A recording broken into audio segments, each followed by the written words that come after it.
The town of Dry Creek had its share of legends. Gunfighters, lawmen, and desperados who all came and went with the desert wind. But none were spoken of with more awe or disbelief than Clara Hayes, the woman the locals called Cowwoman. Clara wasn't born of the West, but the West had claimed her. After her father died of fever on the long trail from Missouri, she took over the ranch before she was 20, running cattle across a stretch of land rough enough to break most men. With a pair of Colt revolvers and a heart as unyielding as sun-baked clay, she earned her place among the toughest of cowhands. The saloon men laughed at first and until she outshot them in contests and outdrank them by sundown. The laughter stopped after that. What made Clara the talk of every campfire wasn't just her skill with a rifle or the way she rode bareback through dust storms.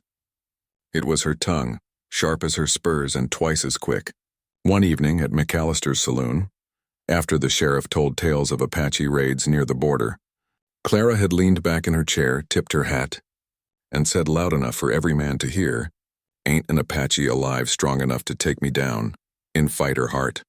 The words drew gasps, then laughter. "You best watch that talk, Miss Hayes," said old McAllister, polishing a whiskey glass. "Those warriors ain't no ordinary men." Clara just grinned. "Neither am I an ordinary woman." From that day forward, her boast spread faster than prairie fire. Cowboys repeated it in chuck wagons. Travelers carried it down the Santa Fe Trail. "No Apache is strong enough for me." They said she'd declared, and she never denied it. But pride is a tricky companion in the West. It rides with you, warms your spine in the cold dawn, makes you believe you can tame anything that crosses your path. Yet pride also blinds, and in Dry Creek, folks whispered that Clara's pride would lead her straight into trouble. Clara's ranch sat at the edge of the Llano Estacado, where the plains stretched out like an ocean of dust and sage. Every morning she'd rise before the sun, her boots crunching frost as she saddled her mare, Dusty. The wind there spoke in a language of ghosts, long, low moans that carried stories of lost riders and ancient tribes. She claimed not to believe in such talk, but sometimes when she rode alone at dusk, even she felt the weight of unseen eyes watching from the mesas. The Apaches were a presence she could not ignore. Their smoke signals rose in the distance some evenings, black lines against a blood-red sky. Ranchers lost cattle to raids. Wagons vanished along Dry Creek beds. Yet Clara never showed fear. To her, the Apache were men. Fierce, yes, but flesh and blood all the same. She saw them as rivals in a wild land, not monsters to be whispered about. Still, pride whispered louder than caution. When the sheriff suggested she hire more hands for protection, she'd laughed in his face. "I don't need protection," she said. "The land listens to those who respect it. And I reckon it listens to me." But even as she said it, part of her wondered if she truly understood the land she claimed to command. There were stories she'd overheard in town, stories of warriors who could move like smoke, vanish into canyons, and strike without warning. Stories of a warrior named Taza, who bore the scars of battles older than any white man's ranch. Clara didn't believe in stories. She believed in grit, gunpowder, and the steady rhythm of hooves under a blazing sun. Yet something in her stirred when she heard that name. It wasn't fear. More like curiosity, the kind that burns slow and deep. For now, her world was still hers. The ranch, the open sky, the challenge of proving herself every single day. The men in Dry Creek might doubt her, but they couldn't deny her. She was Cowwoman, the legend of her own making. But legends, like the West itself, have a way of testing the souls that create them. And before long, Clara Hayes would learn that there was someone strong enough to match her. A man who rode not for pride or glory, but for something far older and wilder than either. And when their paths crossed, everything she thought she knew about strength would be turned to dust beneath the desert sun. The morning it began was quiet, too quiet for the high plains. Even the wind seemed to hold its breath. Clara Hayes had been mending a section of fence when she saw the dust rising, a long brown smudge on the horizon, moving fast and low. Her horses.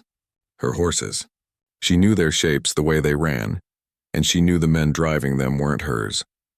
Within minutes, the truth rolled in like thunder.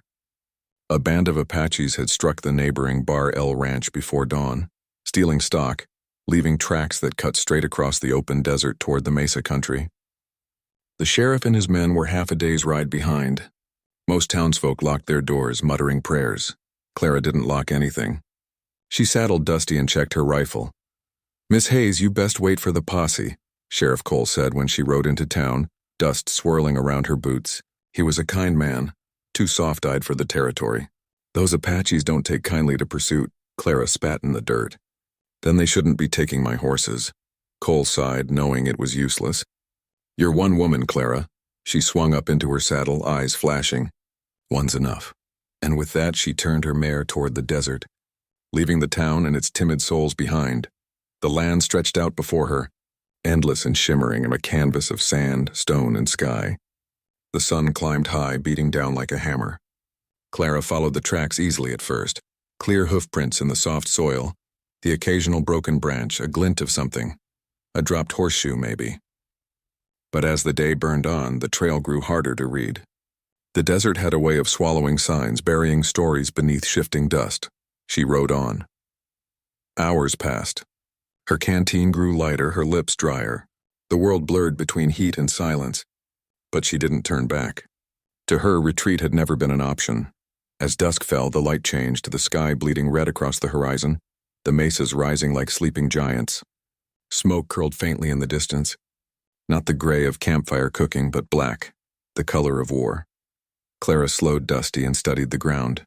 Fresh tracks, at least 6 horses, maybe more. She dismounted, crouching low, fingertips brushing the earth.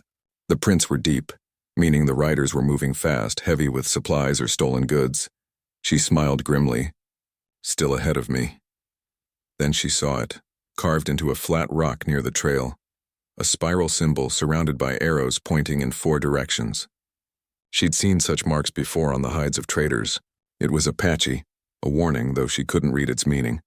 She straightened, brushing the dust from her hands. "Warning taken," she muttered, "but I'm still coming." Night descended quickly. The desert came alive with sounds, coyotes howling, crickets buzzing, the faint whisper of wind through cactus needles. Clara made camp in a dry arroyo, lighting only a small fire. She cooked beans from her saddlebag and watched the stars bloom overhead, 1,000 cold eyes staring down. Despite her defiance, something about the night felt different. The silence wasn't empty. It was watching her. She felt it in her bones, a presence close but unseen. Maybe it was her imagination. Maybe it was the desert's way of reminding her that pride has a price. She tightened her grip on the rifle and leaned back against her saddle. "You want me? Come get me," she whispered into the darkness. A coyote yipped in the distance, then went silent. She dreamed that night, though it didn't feel like a dream. She saw the outline of a man standing in firelight, his face painted in ash, his eyes like polished obsidian. He said nothing.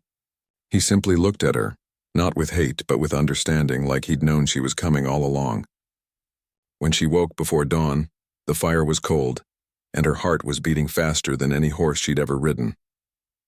By sunrise, she was back in the saddle.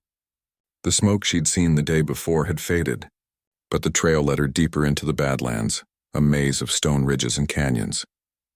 It was there, in that labyrinth of red rock and silence, that the first whisper of doubt touched her.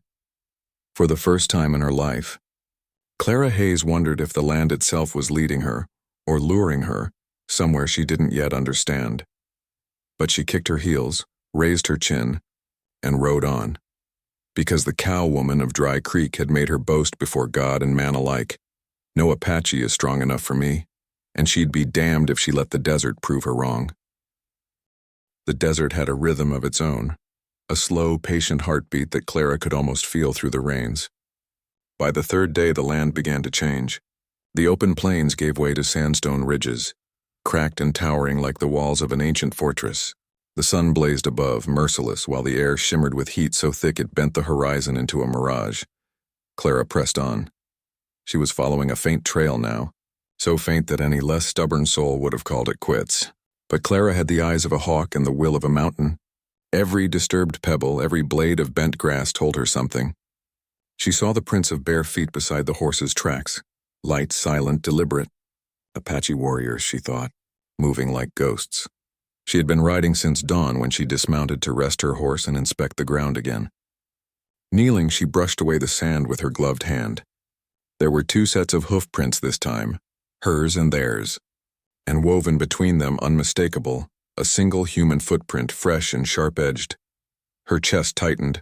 Someone was following her now. She rose slowly, scanning the cliffs that rose on either side. The mesas loomed like red sentinels, silent and watchful. A hawk wheeled high above, its cry slicing through the still air. She unshouldered her rifle, eyes narrow, senses taut. Nothing moved except the wind. Coward, she muttered, half to the unseen watcher, half to the fear creeping in around her ribs.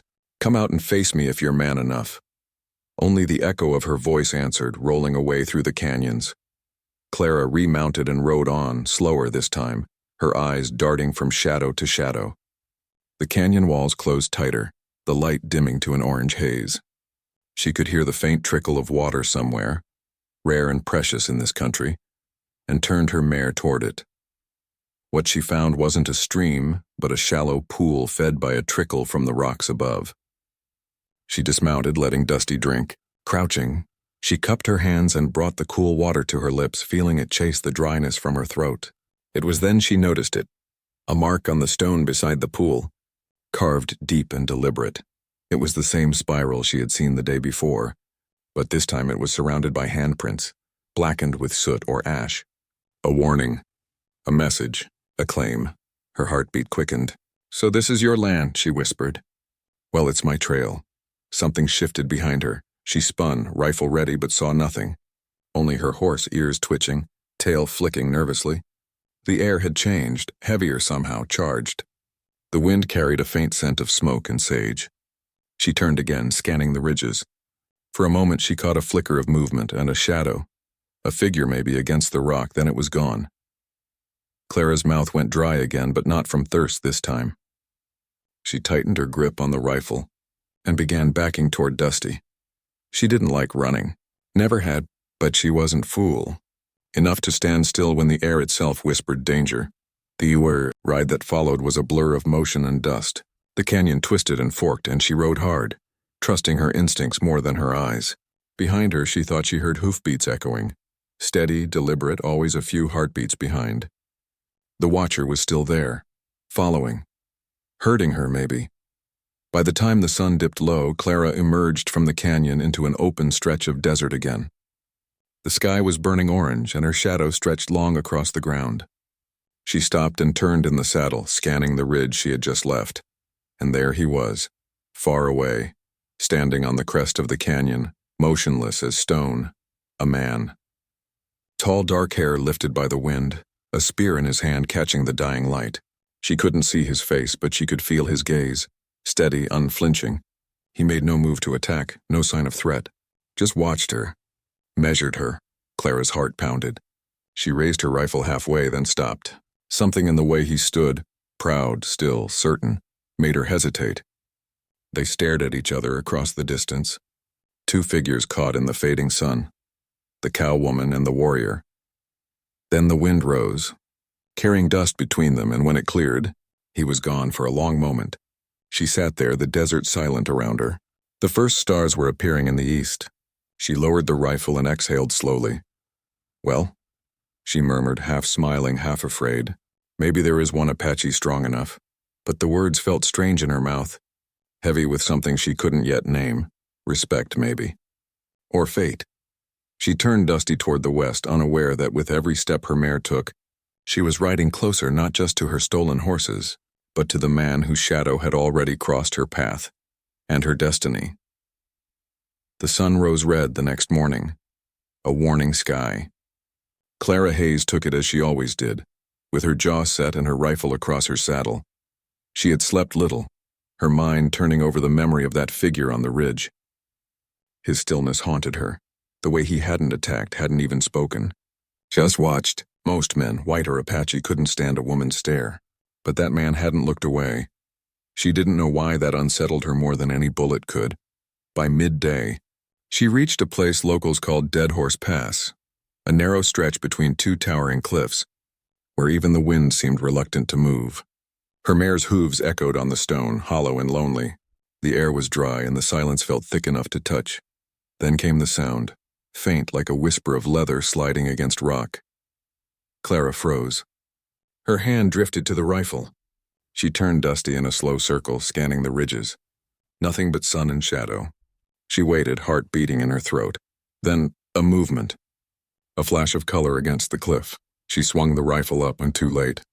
A rope whipped through the air and caught her arm, yanking her clean out of the saddle. She hit the ground hard, breath tearing from her chest. The rifle skittered away, clattering against the rocks. Before she could reach for her revolver, a figure dropped from above, the same man from the ridge. He landed like a shadow, silent and sure. His hand was at her throat before she could blink, but he didn't press. He just held her there, pinned, his eyes steady and unreadable. Clara stared back, furious but unafraid. "You planning to kill me or just keep me staring at those pretty eyes of yours?" She spat. The man's gaze flickered. Not with anger, but something like amusement. Then in a voice low and rough as gravel, he said, "You should not be here." His English was careful, accented but clear. "I go where I please," she snapped, "and I aim to take back what's mine." He tilted his head slightly, studying her. "Your horses?" She hesitated, surprised he knew. "That's right. They are not yours," he said quietly. "They are free. You take from the land. We take back what was taken." Clara's jaw tightened. "You call stealing taking back?" "That's a mighty fine twist of words," he didn't reply. Instead, he reached behind her and drew a knife. Long carved bone handle, blade gleaming in the sun. Clara stilled, eyes on his hand. But instead of cutting her, he sliced through the rope binding her arm. "You are brave," he said, "but foolish." She sat up slowly, rubbing her wrist. "I've been called worse." He watched her stand, cautious but curious. There was something in his expression, not mockery, not threat. Maybe respect.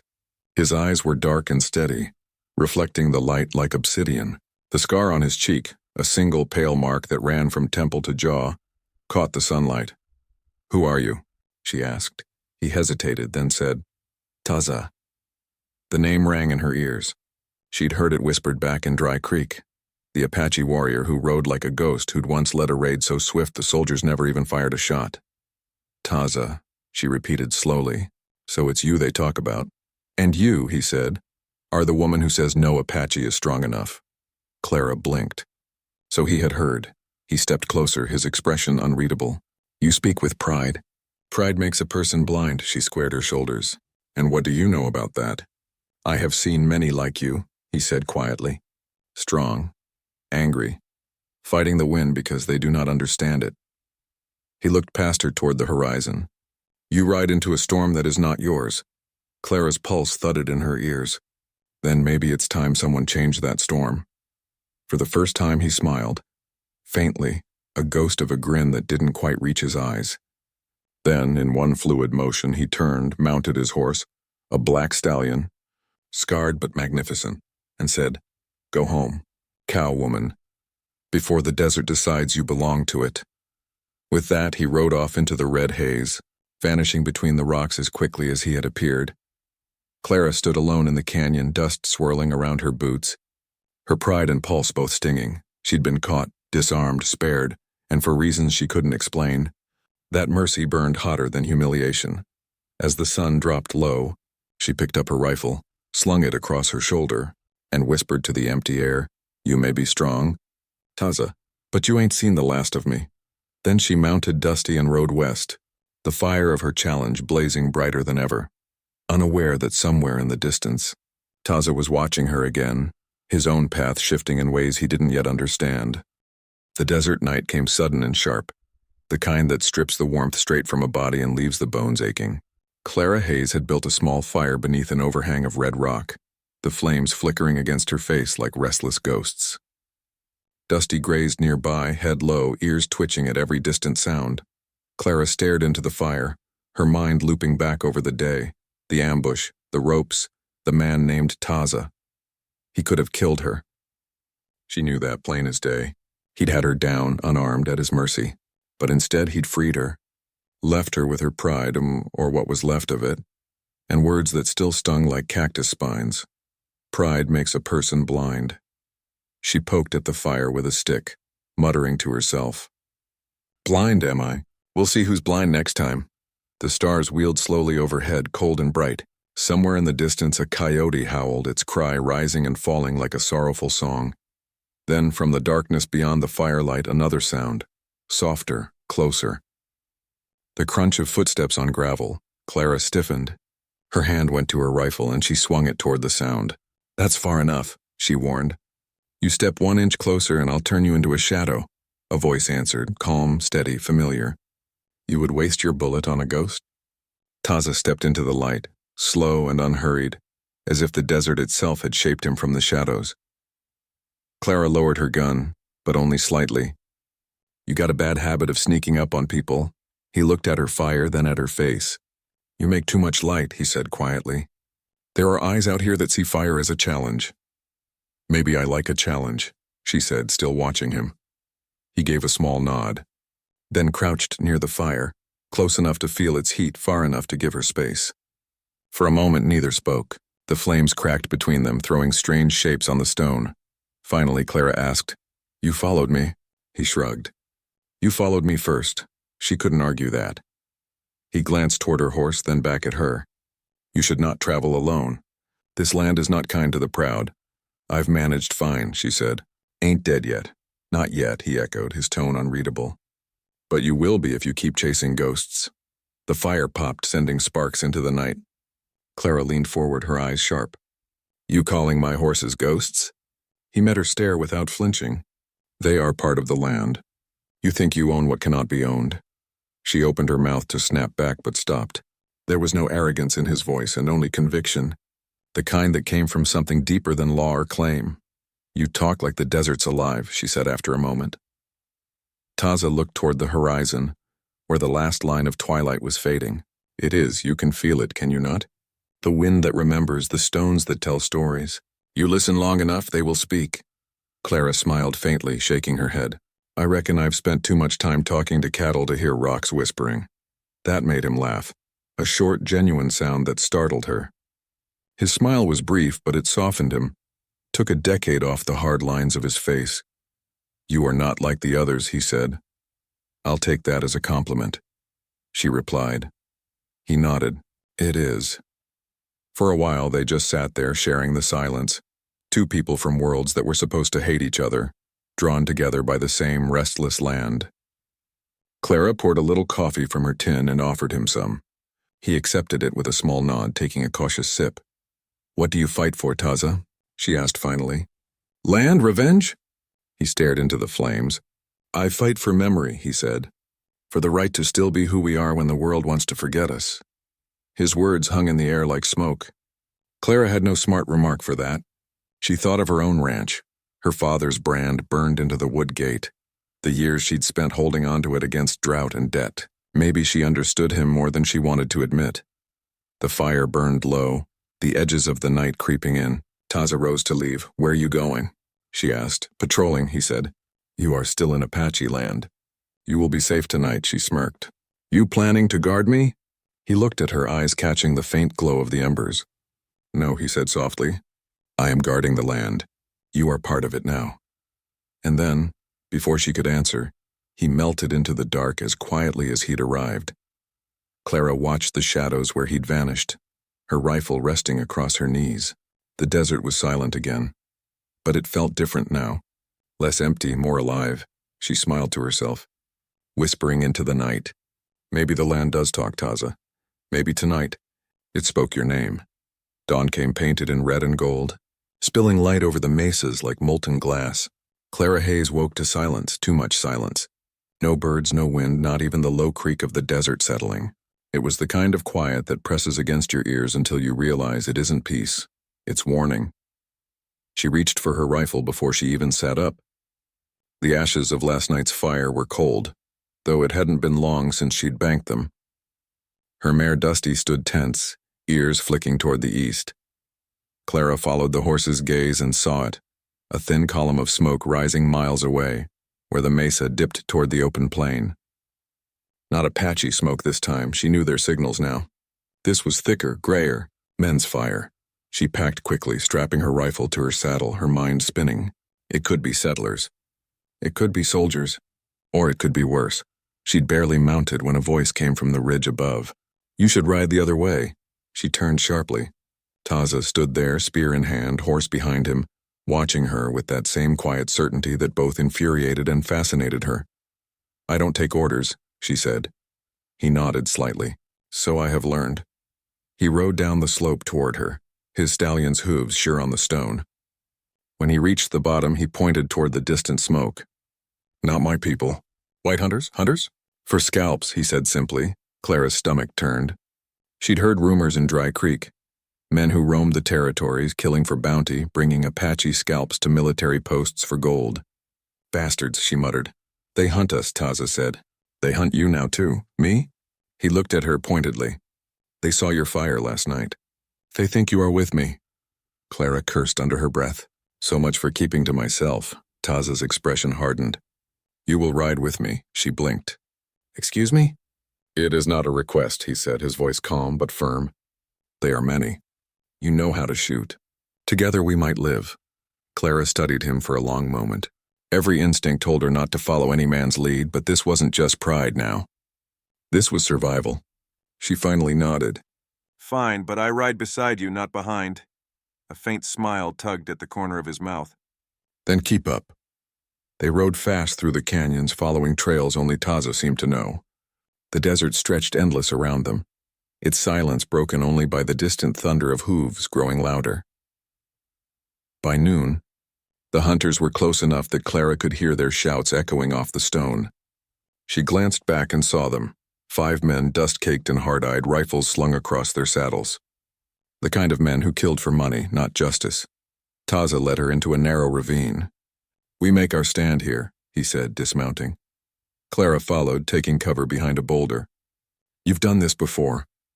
"Too many times." The hunters' voices grew louder. One of them laughed, the sound sharp and ugly. "Come on out, Redskin." "We know you're here." Clara's grip tightened on her rifle. Taza crouched beside her, calm as stone. He motioned for silence. When the first hunter rounded the bend, Clara squeezed the trigger. The shot cracked through the canyon, echoing like thunder.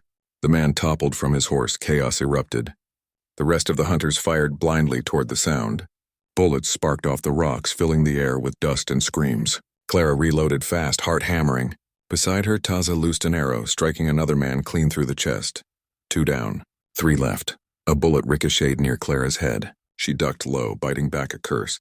Taza moved like smoke, darting from one rock to another, drawing their fire. When one of the hunters rushed him, blade raised, Clara fired again. One clean shot through the shoulder. The man fell. Soon there was only silence again. Broken, ragged silence. The last 2 hunters turned tail and rode hard back toward the plains, dust rising behind them. Clara exhaled, lowering her rifle. Sweat streaked her brow and her hands trembled, but her aim had been true. Taza stood a few feet away, breathing hard, his bow still in hand. He looked at her, not with surprise, but with something deeper. "You fight like someone born to the land," he said quietly. She gave a half smile. "Guess the land taught me to bite before I bark." He nodded. "It has taught you well." They buried the dead together, silent except for the sound of the wind through the stones. The sun sank low, painting the canyon in gold. When it was done, Clara leaned on her rifle, looking westward. "You think they'll come back?" "They always come back," Taza said. "The desert remembers everything." Clara met his gaze. "Then I'll be ready." He studied her for a moment, then said, almost to himself, "Maybe the desert sent you for a reason." She didn't know what to say to that. But as they stood there, 2 figures alone against the burning sky, she felt something shift inside her, something she hadn't felt since she was a girl. Not fear. Not pride. Something deeper. Respect. Connection. The beginning of understanding. The desert stretched quiet after the battle, but quiet in the west never lasted long. By dawn, new dust clouds rose on the horizon, more riders. The bounty hunters hadn't given up. They'd brought reinforcements. From their camp high in the red cliffs, Clara and Taza watched the approaching figures through the shimmer of morning heat. There were at least 8 this time, maybe 10, moving fast. Taza said nothing at first. He simply stood, arms crossed, his eyes narrowed against the glare. The wind tugged at his braids. "They won't stop," Clara said, her voice low. "They will not," he agreed. "They lost gold because of us." Clara checked her rifle, counting the bullets left. "Then they'll get lead instead." Taza gave her a sidelong glance, almost smiling. You still think you can fight the whole world? I don't need to, she said, loading the chamber with a sharp click. Just my corner of it, he nodded once. Then we make our stand. They moved quickly, setting up on a ridge of blood-red stone overlooking the plain. A place Taza called Red Mesa. It was sacred ground, he said, once a meeting place for the old tribes. Clara didn't know if she believed in sacred ground, but when she stood there, wind whipping through her hair and the cliffs burning under the sun, she felt something ancient move beneath her boots. The hunters reached the base of the mesa by afternoon. They dismounted, shouting to each other, rifles flashing in the light. The leader, a broad man with a scar over one eye, cupped his hands and yelled up toward the ridge. Come on out, Redskin. And you too, Lady Gunslinger. We'll make you both famous. Clara crouched behind a rock, rifle ready.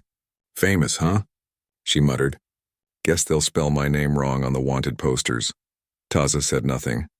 He was laying out arrows, calm, focused, like a man who'd fought this fight 100 times before. When the first shot cracked through the air, it was Clara who fired it. The bullet hit true, striking the lead horse's saddle horn and sending the animal rearing. The hunters scattered for cover. The canyon erupted with gunfire. Clara worked the rifle like it was part of her body, every shot a rhythm. Beside her, Taza moved with the grace of wind through grass, silent, precise. His arrows flew fast, each one finding its mark. But there were too many of them. The hunters spread wide, circling the mesa. A bullet grazed Clara's shoulder, spinning her halfway around. She dropped to one knee, gritting her teeth. Taza was at her side in an instant, pulling her back behind a rock. You are hit. It's a scratch, she growled. He tore a strip from his shirt and tied it around her arm anyway, his hands quick but gentle. Their eyes met for a heartbeat, firelight and stormlight together, and something passed between them that neither could name. The hunters were closing in. The echoes of their boots climbed the stone. Taza turned, scanning the cliff. There is a narrow path behind us. You can escape. Clara's head snapped up. You think I'm running? He frowned. If you die here, the desert will not remember your name, she smirked. Then I'll make it remember. And before he could stop her, she rose, rifle blazing, shouting as she fired. The sound roared across the canyon like thunder. Taza cursed under his breath, then rose beside her, bow drawn. Together they fought side by side, back to back, the air thick with smoke and grit. When the leader of the bounty hunters finally charged, swinging his rifle like a club, it was Taza who met him. The two men crashed together in a blur of motion, Taza ducking low, disarming him, the rifle clattering against the rocks. In one clean movement, Taza struck him across the jaw, sending him sprawling. Clara, bleeding and breathless, raised her rifle one last time. Tell your kind, she said coldly, that the desert don't take kindly to thieves. She fired. The bullet struck the ground inches from the man's head, kicking up a spray of dust. He scrambled to his feet and fled, his men following like startled crows. The echo of hooves faded into the distance, leaving only wind and the smell of gunpowder. Clara slumped against the rock, panting. The sun was setting, the mesa glowing red like a forge. Taza knelt beside her, wiping the blood from her arm. You are brave, he said softly. Too brave, she laughed weakly. Never met a man who thought that was a problem. He smiled faintly, shaking his head. You fight like someone who has nothing to lose. Clara's eyes met his. Maybe I just finally found something worth fighting for. For a long moment, neither spoke. The world around them seemed to hold still. The desert, the dying light, the endless silence of victory and loss. Above them, the first stars appeared. Taza stood, offering her his hand. Come, he said. The night is kind to those who have earned it. She took his hand and rose, the fire of battle cooling into something deeper. Respect, yes, but also trust. Maybe even something more. As they walked together down the far side of the mesa, Clara glanced back once at the ridge they'd defended. The red rock shimmered in the fading sun as if remembering them already. The first light of morning broke over the desert like a promise. Slow, golden, tender. The air was cool and clean, the kind of dawn that carried the scent of mesquite and the whisper of second chances. Clara Hayes sat on a rise overlooking the plain, her arm still bandaged, her hat resting beside her in the red sand. Below her the world stretched vast and quiet, the mesas painted in soft rose and amber, the shadows long and fading. Dusty grazed nearby, tail swishing lazily. She felt the ache of the fight in her muscles, but also something new in her chest, a calm she hadn't known in years. The kind of peace that doesn't come from winning, but from understanding what the fight was for. Behind her, footsteps approached, soft and measured. Taza stopped a few paces away. "You should rest." Clara smiled faintly without turning. "I was never good at resting." He came to stand beside her, arms folded, looking out over the land.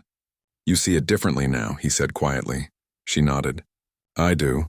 The desert no longer looked empty to her. It was alive, breathing, ancient, watching. Every color, every wind gust, every sound of a hawk overhead felt like part of one great heartbeat. She finally understood what Taza had meant when he said the land remembers. "It's funny," she said, glancing sideways at him. "I came here to take back what was mine. Turns out I didn't lose horses. I lost sight." Taza's lips curved in a faint smile. "You have found it again." "Maybe," she said softly. "Or maybe it found me." For a long time they just stood there, the rising sun washing over them. The desert stretched endlessly before them, golden and alive. Then Taza turned to her, his expression serious. "The men who came yesterday, they will return. Not today, not tomorrow, but they will not stop. There is more coming." "I know," she said. "That's the West. Trouble always rides again." He studied her face. "You could go back to your town, to your people." Clara looked away toward the distant hills where Dry Creek lay somewhere beyond the horizon. The thought of it, the dusty saloon, the gossip, the narrow world that once defined her, felt small now. She had outgrown it without meaning to. "I reckon I'm not theirs anymore," she said quietly. "Maybe I never was." Taza nodded slowly, understanding. "The desert changes everyone who listens to it." She smiled at that. "So what does it say now?" He looked toward the rising sun. "It says a new day begins, and we must decide who we are in it." The wind picked up, carrying the scent of sage and the faint call of an eagle somewhere far above. Clara closed her eyes, breathing it in. For the first time, she didn't feel like she was fighting the land. She felt like she was part of it. After a while, she turned to him and said, half teasing, "So tell me, Taza, am I still that foolish, pride-blind woman who said no Apache strong enough for her?" He regarded her for a long moment, then said with quiet certainty, "You were right." Her brow furrowed. "Right?" He nodded once. "No Apache is strong enough for you. But perhaps one is strong enough with you." Clara's lips parted slightly, caught off guard by the gentleness beneath his words. She didn't answer right away. She just met his gaze, the sun rising behind him, turning his silhouette into something almost mythic. Then she chuckled softly. "Careful, warrior." That almost sounded like a compliment. He smiled, a real smile this time, rare and disarming. Maybe it was. They rode together later that morning, heading west toward the mesas. The land rolled out before them like a painting, full of color and promise. Neither of them spoke much. Words felt too small for the vastness around them. At one point, Clara looked back, toward the faint memory of Dry Creek, her old life, her ranch that had once been her whole world. Then she faced forward again, her eyes clear, her heart steady. "Where to now?" she asked. Taza's voice was quiet but sure. "Where the wind takes us," and she smiled. "Then let's ride." The two figures moved off across the horizon, the cowwoman and the Apache warrior, their shadows long in the morning light, riding side by side into a land that had tested them, changed them, and, in its own way, claimed them both. Behind them, the desert was silent once more, but not empty. It carried their story in its breath. A story of pride and courage, of battle and understanding, of two spirits who found strength not in conquering each other, but in standing together beneath the same endless sky. And as the sun rose high over Red Mesa, the land seemed to whisper their names, Clara and Taza, the ones the desert remembered.